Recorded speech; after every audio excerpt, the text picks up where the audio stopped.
George, hi, this is Max.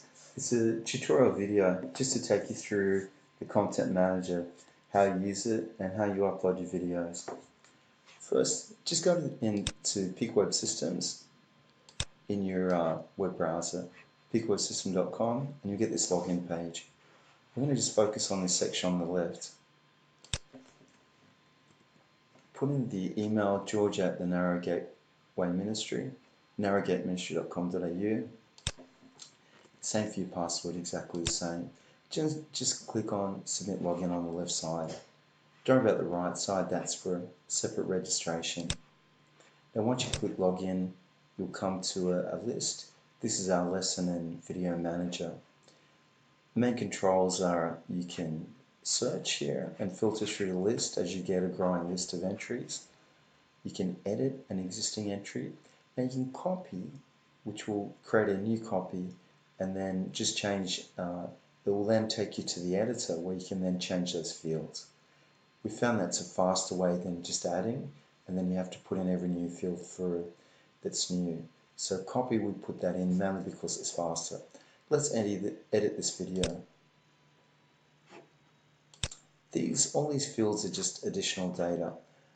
There's different tabs. This is more information about the video. This is where you put the audio of the video file. You can put the speaker image and the worship or slide file.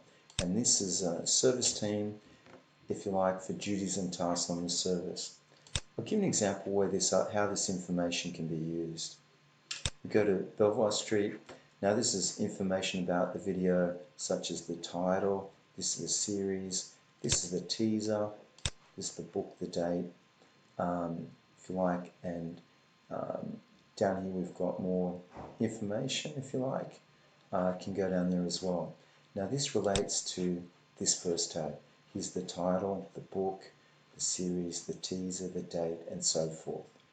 The teacher and their title. So that's clear for that tab. Now in terms of the audio video and then the speaker image and the slides, that information will go here. If there's an audio file, it's here, and then you can play it. You can see all the controls you have there. Now the image file for the speaker allows to identify that speaker. So that's just typically a small JPEG or PNG file. Now you can have a service file, which is about, it could be slides for the worship, the order of service that you want to put on your projector on your large screen, so that can be prepared. And then you've also then got an archive for all the different service files, or if someone lost the file, you could then download that information. Additionally, here we've got service team info, such as the worship team and the hymns, the hosting team and so forth, the food team, speaking on the word, that's Blake, and that's the team management. Now, this is on a private page, just so you know, on service list, but if we went to the sermons, what it does, the sermons just has the public information without that team information. I'll just click on that now. The sermons is more for the public, and so we've got sermon events in our contact, and our service team could have a login, and that's separately for the team. So here we don't have any team information, more public information about that, the messages and so forth. So that explains the audio and video files and the service team information.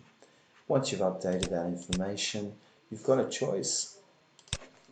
I can put this in here, just update one of the fields, Narrowgate, and just update that there. Change the book if you like to Mark.